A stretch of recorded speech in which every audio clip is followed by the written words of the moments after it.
Okay, should you raise money for your startup? A very interesting question, a very nuanced question because it's so dependent upon your situation and each situation is different. So let me give you kind of a simple criterion to go through in terms of should you raise money or shouldn't you raise money for your startup? So the first thing you need to understand and determine is how much money do you need? So how do you figure that out? You work through a simple business plan.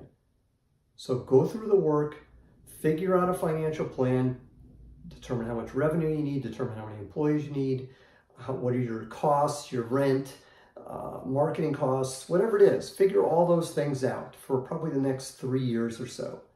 And then from that, in determining how quickly your revenue is going to ramp and what your costs are on your revenue, you should figure out how much money it's going to take to get your company to cash flow positive.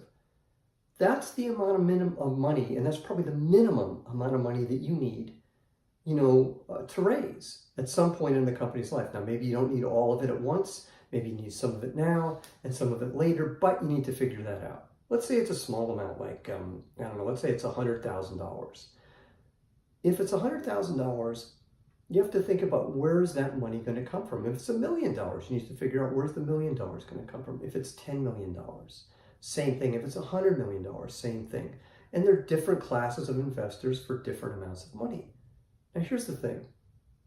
Every company has investors. Even a small, tiny startup has investors. It might just be you that's the investor, but guess what? They're investors. Investors are different, and you need to align with your investors. What does that mean? The expectations of you and your investors need to be the same.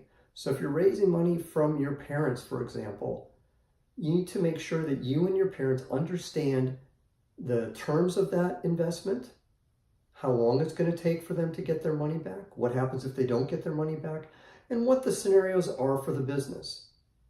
Now, if you're raising money from professional investors like venture capitalists, it's a totally different set of things because venture capitalists, their goals are going to be different than your parents' goals are. Your parents may just be happy to give you the money and for you to be successful, and anything else they get is a bonus.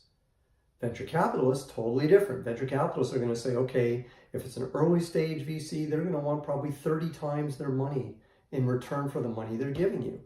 Their expectations are going to be different. You need to make sure they're aligned. So you need to make sure that you want the same things as your investors. All of this determines whether or not you should take the money and from whom you should take the money from.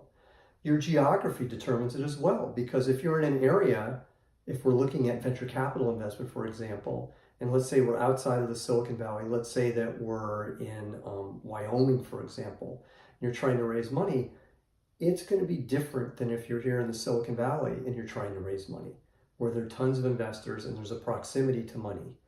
All these things are part of the equation. You need to figure them all out to figure out what the right steps are for you. I'm Brett at brettjfox.com. Have a great, great day.